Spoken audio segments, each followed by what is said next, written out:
Anda kembali menyaksikan Berita Nasional Malam. Pemirsa, Badan Meteorologi, Klimatologi, dan Geofisika (BMKG) memprediksi puncak musim hujan jatuh pada Desember 2025. BMKG memperkirakan intensitas hujan pada Desember cenderung tinggi disertai adanya potensi cuaca ekstrim. Untuk membahasnya bersama kami Bapak Boni Panjaitan, Prakirawan Cuaca BMKG. Selamat malam, Pak. Selamat malam, Pak Boni. Selamat malam, Mbak Ajeng. Apa kabar? Baik-baik, Mbak. Gimana? Alhamdulillah. Oke, Pak Boni, memasuki Desember ini ya, hujan turun hampir setiap hari di banyak wilayah di Indonesia. BMKG juga menyebut bulan ini sebagai musim atau puncak musim hujan dengan potensi hujan lebat hingga cuaca ekstrim begitu. Nah, bisa dijelaskan Pak, seberapa signifikan peningkatan curah hujan yang diproyeksikan BMKG pada periode ini? Oke, baik. Secara umum pada periode Desember 2025 hingga Januari 2026, Ya, sebagian besar wilayah Indonesia sedang berada pada musim hujan dan akan memasuki puncak musim hujan. Seiring dengan itu, potensi curah hujan tertinggi ya. kita perkirakan akan terjadi antara pekan ketiga Desember 2025 hingga pekan kedua Januari 2026. Jadi seperti itu, Mbak. Oke, oke Pak. Nah, kalau kita lihat peta potensi hujan begitu, ada sejumlah wilayah yang mungkin diprediksi mengalami hujan lebat hingga ekstrim, termasuk di atas 300 mm per bulannya. Nah, wilayah mana saja sih Pak yang menjadi fokus perhatian BMKG saat ini? Ya, baik. Dalam seminggu terakhir, memang Ya, kami mencatat terdapat curah hujan yang lumayan signifikan ya. Jadi di ya, sebagian besar wilayah seperti Sumatera, Jawa bagian barat, Bali, Nusa Tenggara Barat, Kalimantan, Maluku Utara, ya. dan Papua Barat Daya mengalami hujan yang lumayan signifikan. BMKG mencatat bahwa intensitas hujan lebat hingga ekstrim terjadi di beberapa wilayah. Jadi Baik. oleh karena itu peningkatan intensitas hujan yang disertai potensi cuaca ekstrim ini memang perlu diwaspadai oleh eh, masyarakat ya. Masyarakat ya.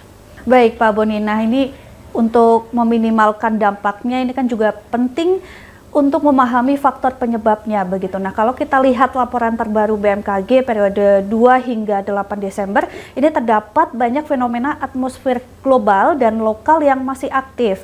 Nah, ini faktor-faktor apa saja sih Pak yang saat ini paling mempengaruhi pola hujan di Indonesia?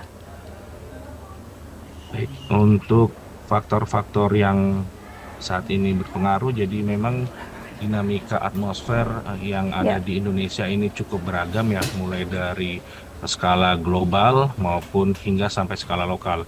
Skala global kita seperti IOD ataupun dipole mode negatif yang cukup aktif, jadi ini ya, mempengaruhi peningkatan curah hujan terutama di wilayah Indonesia bagian barat. Lalu di skala-skala sinoptiknya yang terpantau saat ini, jadi terdapat ada beberapa gangguan atmosfer berupa bibit siklon tropis yang berada baik, di perairan barat dari Bengkulu, jadi baik, bibit siklon 91S. Terus terdapat lagi juga beberapa pola siklonik terutama di wilayah perairan barat dari Sumatera Utara ataupun Aceh, ya, dan di situ juga ada pola siklonik juga di Laut Cina Selatan, dan beberapa sirkulasi ataupun sistem tekanan rendah yang berada di Samudra Hindia ataupun baik, perairan di selatan Indonesia yang memanjang dari baik. selatan NTB hingga Laut Timur. Jadi ini Jadi ini potensinya di fenomena-fenomena yang sangat berbagai wilayah di Indonesia, Pak ya?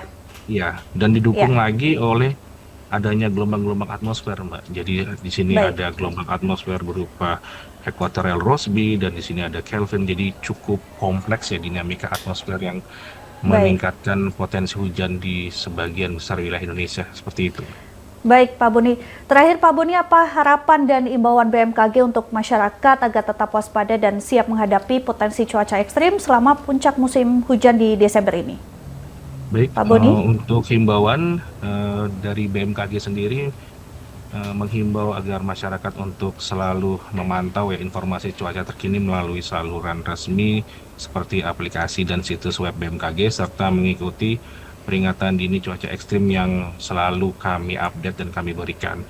Selain itu, masyarakat diharapkan agar bisa menjaga atau meningkatkan kesiapsiagaan diri dan keluarga dengan menyiapkan perlengkapan darurat dan mungkin mengetahui jalur-jalur evakuasi serta melakukan tindakan pencegahan seperti memperbaiki saluran drainase dan membangun mungkin ya rumah yang tahan bencana itu untuk jangka panjang ya. Lalu bagi masyarakat yang tinggal di daerah rawan seperti pesisir, lereng gunung dan daerah rawan banjir, kami menghimbau agar melakukan evakuasi dini jika memang terdapat potensi cuaca signifikan berdasarkan arahan dari instansi-instansi kebencanaan terkait yang ada di pusat maupun di daerah tersebut. Dengan Baik. mengikuti himbauan ini, diharapkan masyarakat dapat meminimalkan dampak cuaca ekstrim dan meningkatkan keselamatan serta ketahanan terhadap bencana. Selain itu, yang selalu kami sampaikan adalah tetap Ya, pantau informasi cuaca, informasi perakiraan cuaca maupun peringatan dini yang disampaikan oleh BMKG BMKG. dan melalui berbagai kanal, melalui website maupun dari media sosial kami. Baik. Begitu. Baik Pak Boni. Baik Pak Boni, terima kasih atas penjelasannya. Semoga informasi dari BMKG dapat membantu masyarakat untuk lebih waspada dan mempersiapkan diri menghadapi puncak musim hujan. Tentunya kita akan terus memantau perkembangan dari BMKG. Kita juga berharap seluruh aktivitas tetap berjalan aman dan yang terpenting keselamatan selalu menjadi prioritas. Terima kasih Pak Boni, selamat malam. Selamat malam. Pemirsa, kami akan kembali usai jeda dengan informasi berita lainnya. Tetaplah bersama kami.